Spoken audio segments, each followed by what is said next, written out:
জোহরের নামাজের সময় আসুন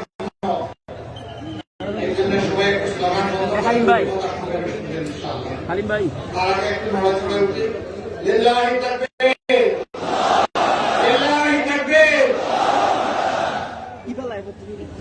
11 দলীয় নির্বাচনী লক্ষ্য ঐক্যবদ্ধ বাংলাদেশ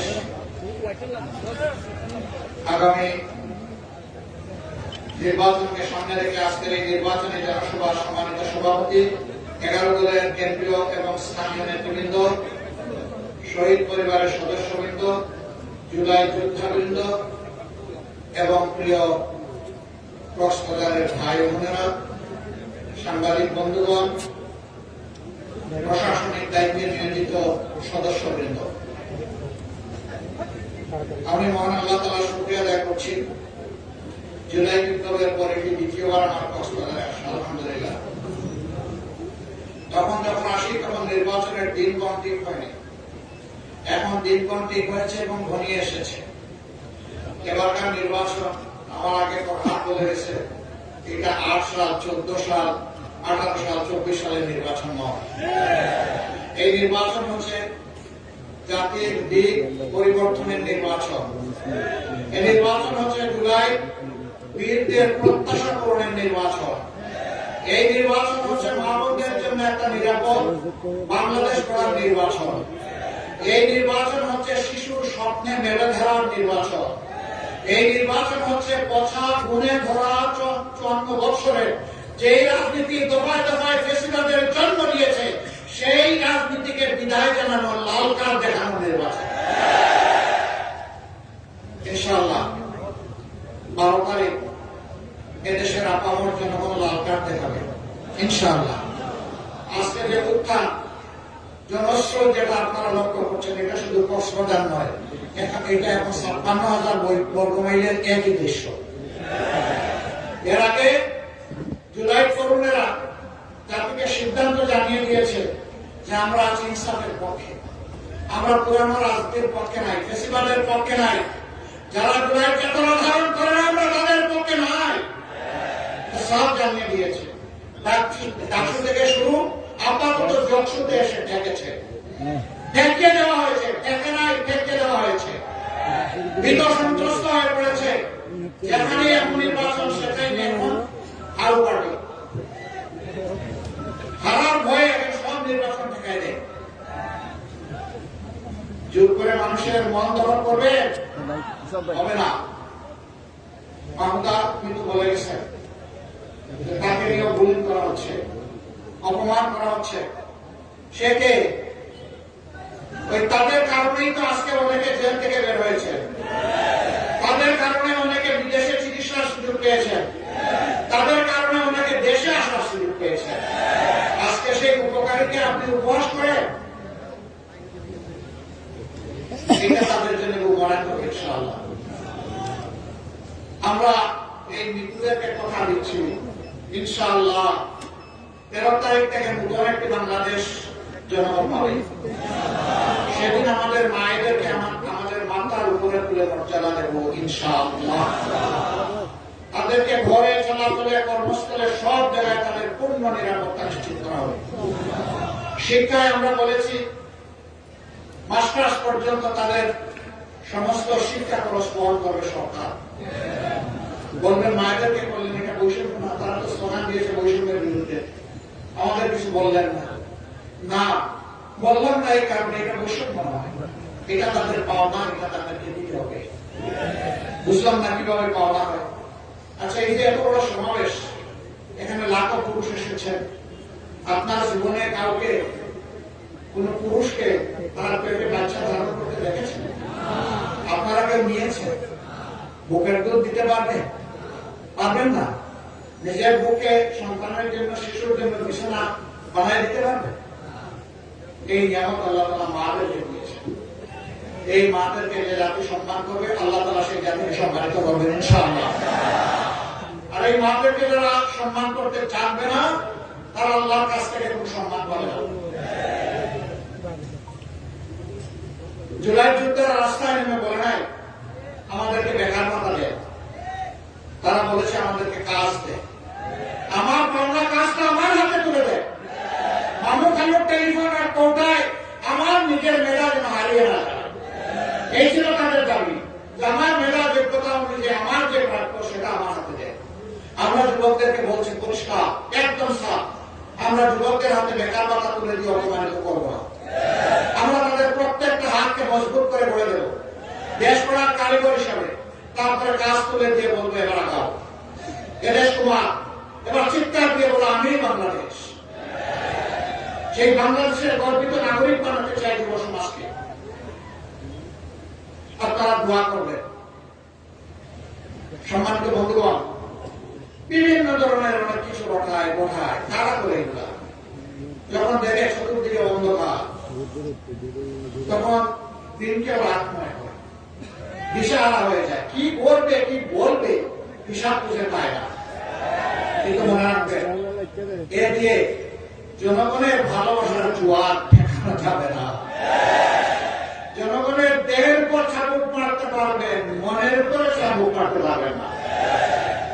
কয়েকদিন ধরে বাংলাদেশে অনেকগুলা ঘটনা ঘটেছে আমাদেরকে অপমান করার, তার প্রতিবাদ আমি করি। এখন আমার পিছনে লেগেছে, ডাকাতের মতো চুরের মতো লেগেছে। সামনে থেকে মোকাবেলা করার সাহস নাই, পিছন থেকে এখন আমার পিছনে লেগেছে। পিছনের লোকেরা ইনশাল্লাহ পিছনে পড়ে থাকবে, সামনে যেতে পারবে। ওরা পিছনে থেকে জাবর কাটবে, সামনে সিংহে পুরুষের মতো যাওয়ার সাহস ওদের নাই। আহ্বান জানাই, আসুন নিজের আদর্শ, কর্মসূচি, পরিকল্পনা, বক্তব্য, চরিত্রে নিয়ে আসুন। বলবা আমাদের দল, আমাদের শাসকই পারবে, আমাদের সরকারই পারবে একটা দুর্নীতিমুক্ত বাংলাদেশ দিতে।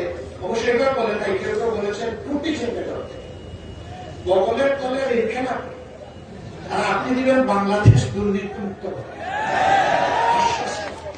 পেছায়ও আসবে এই কথা। সম্মানিত ভাইরা, জনগণ চালাকি সবার বুঝে, জনগণকে কেউ যেন বোকা এখন ঘটাচ্ছে। কোন আমলের কোন কর্মচারীকে নিয়োগ দেওয়া হয়েছে, 11 দল যদি ক্ষমতায় আসে আমাদের নেতৃত্বে, এদের সবাইকে বাদ দিয়ে দেবে। আমাদের অঙ্গীকার ইনসাফ কায়েম করা। যেদিন থেকে নতুন বাংলাদেশের জন্ম হবে, সেদিন থেকে বাংলাদেশকে নতুন ভাবে ঢেলে সাজানো হবে ইনশাআল্লাহ। এই বাংলাদেশ উন্নত হবে, rather it will go forward ইনশাআল্লাহ। আমরা পিছনের দিকে তাকাবো না, আমরা সামনের দিকে এগিয়ে যাবো। সেই দিন থেকে আমরা সবার কাছে সততা আশা করবো, স্বচ্ছতা আশা করবো, দায়িত্বশীলতা আশা করবো। আমরা চাই না সরকারের কোন অফিস কোন দলের ঠিকানা হোক, এটা আমরা চাই না। সরকারের অথবা প্রজাতন্ত্রের যারা কর্মকর্তা কর্মচারী হবে তারা হবে জনগণের, তারা কোন দলের হবে না, সেটাই আমরা চাই। তারা থাকবেন সব, তারা দক্ষতার সাথে এই দেশকে তারা সেবা দিয়ে চলে। তখন যদি কেউ ব্যর্থ হয়, অবশ্যই তার বিরুদ্ধে পদক্ষেপ নেওয়া হবে। আমরা সুযোগ দেব। সবাইকে শাস্তি দিলে লোক বাঁচতে কম্বল শেষ। অতীতের অনেক কিছু নিয়ে আমরা পারবো না, কিন্তু কিছু বিষয়ে আমরা ছাড়তে পারবো না। আমরা ছাড়তে পারবো না আবু সাইদের হত্যাকারী, আমরা ছাড়তে পারবো না আবরার ফাইদের যারা হত্যাকারী, তাদের শাস্তি বাস্তবায়ন না হওয়া পর্যন্ত তাদের জন্য ছাড় নাই। তাদের সহযোদ্ধা শরীফ উসমান বিন হাদি, তার হত্যাকারীর জন্য কোন মায়া নাই, দয়া নাই, ছাড় নাই। এদের সহযোদ্ধাদের বিচার করতে হবে। এটা তো ন্যায্যতার দাবি, তবে কারো উপর বিচার করা হবে না ইনশাআল্লাহ। কোন পাইকারি জরিমানা নাই, ন্যায় ন্যায় সবকিছুকে ঘুরাই ফেলার কোন কর্মসূচি আমাদের নাই। তারপরে আমরা কথা দিচ্ছি, মানুষ তো ভুল করতেই পারে। অনুতপ্ত হয়ে যদি তারা তাদের কর্মের মাধ্যমে প্রমাণ করে যে তারা তাদের কাজের জন্য লজ্জিত, অবশ্যই তাদের ব্যাপারটা ইতিবাচক ভাবে বিবেচনা করা হবে ইনশাআল্লাহ। এই দেশ চালাতে হবে, এই মানুষগুলো এই দেশেরই মানুষ। কোথায় ফেলবো? সাগরে? এদেরকে সাগরে ফেলতে পারবো না। আর এত মানুষকে টাকা দেওয়ার মতো জেল বাংলাদেশে নাই।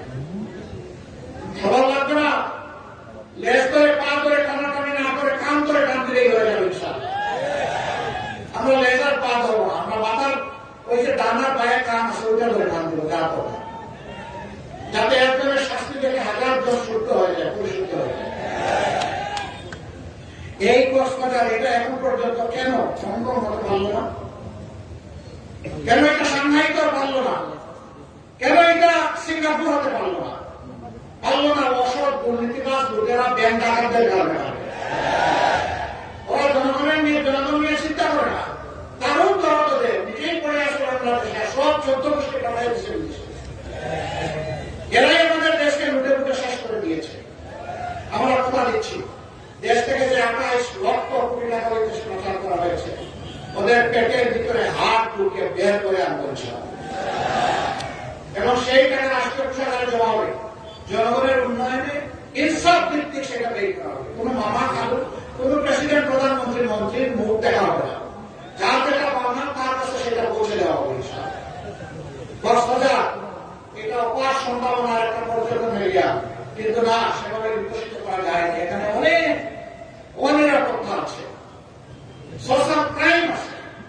কেন এটাকে ক্লিন জোন করা গেল না? ওই দুষ্টদের কারণেই করা যায়। মতলববাদ যারা জনগণের উন্নতি বিক্রি করে ফেরি করেছে, খেয়েছে, ওরাই আমাদের এটাকে আগাতে দেয়।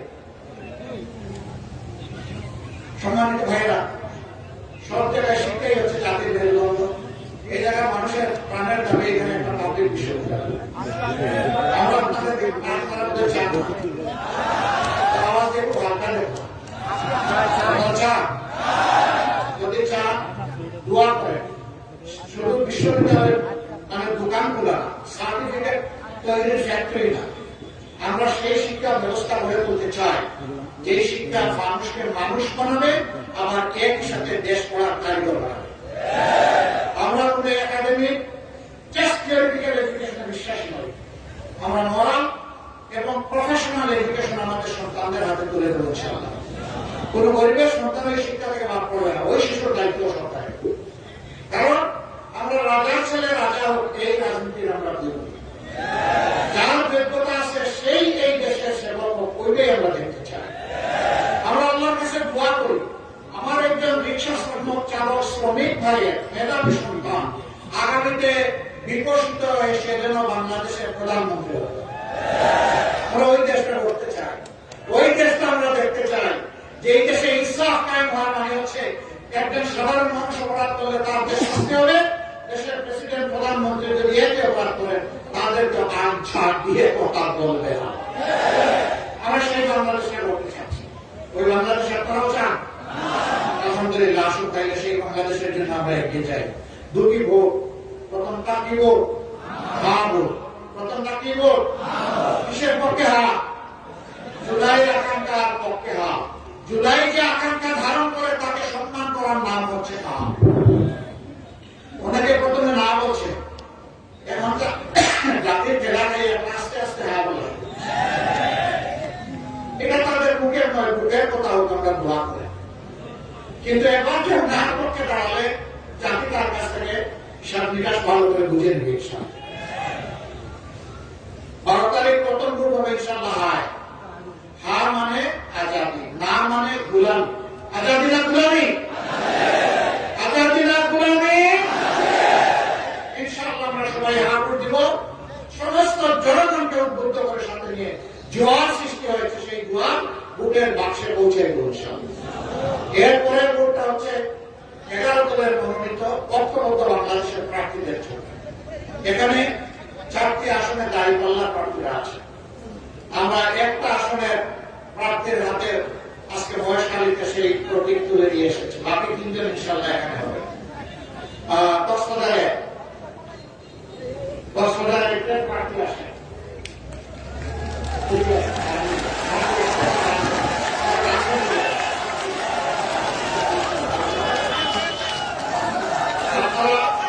আপনাদের গাড়িতে ছিলেন, গাড়িতে ছিলেন, অনেকে ভয় দেখাচ্ছে তার বিরুদ্ধে নাকি হেভি হয়ে গেছে। ওই ইনশাল্লাহ মাফা হয়ে যাবে আপনার বিষয়। জনগণের রায় যেদিকে পড়বে সেটাই হবে ইনশাল্লাহ। ইনশাল্লাহ তরুণদের বাংলাদেশ ইনশাল্লাহ। কথা আছে বুঝতে পারতা শুনে শুনে 12 তারিখ সারাদিন সকাল সন্ধ্যা ইনশাল্লাহ বিজয় হবে দাঁড়িপাল্লা মাশাআল্লাহ। এবার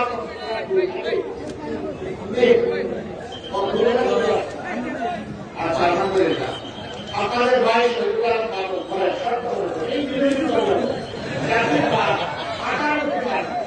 এইভাবে চলতে হবে।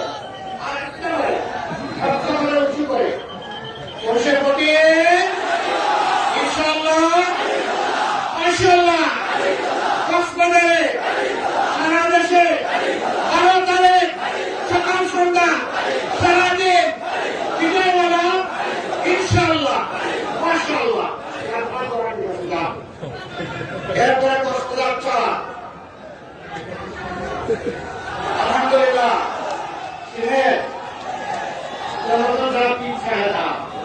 তারা চাপড়াইয়া ধরে রাখে, দফায় দফায় নির্বাচিত জনপ্রতিনিধি, তার জন্য একজন জনসেবা করা মানুষ, তার রক্তের সাথে মিশে আসছে মানুষের কল্যাণ করা।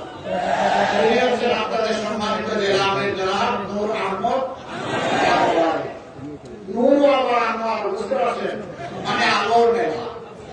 ইনশাআল্লাহ এই কষ্টের আলোকিত হবে ইনশাআল্লাহ। পুরুষের প্রতি সুরে সুরে ইনশাআল্লাহ, 12 তারিখ ইনশাআল্লাহ, মাশাআল্লাহ, এখানে হবে তারিখ পাল্লা। শুকরিয়া আপনাদের কাছে কক্সবাজারবাসী, আমাদের আহ্বান 4টা আসন আমাদেরকে তুলে দিন। আমাদেরকে মানে বাংলাদেশ জামাতে ইসলামী নয়, আমাদেরকে মানে জুলাই যুবকদের হাতে তুলে দেন। যুবকরা তৈরি হয়ে যাও, এই বাংলাদেশ তোমাদের জন্য তৈরি করে আমরা খুব তাড়াতাড়ি তোমাদের হাতে তুলে দিচ্ছি। রেডি আছো? ইনশাআল্লাহ। আপনারা সারা দেশের মতো এই 4টি আসন যদি আল্লাহর উপর ভরসা করে আস্থা রেখে আমাদের হাতে তুলে দেন, আমরা কথা দিচ্ছি আপনাদের আস্থার প্রতিদান দেব ইনশাআল্লাহ। দোয়া করবেন, বেঁচে থাকতে ওয়াদার বরখেলাপ ইনশাআল্লাহ হবে না। ইনশাআল্লাহ আপনাদেরকে যা বলা হবে আর যা অবলা হয়ে গেছে, কিন্তু আপনাদের পাওনা সব কিছু আপনাদের হাতে তুলে দেওয়া হবে ইনশাআল্লাহ। আল্লাহ হাফেজ। লিল্লাহি তাকবীর।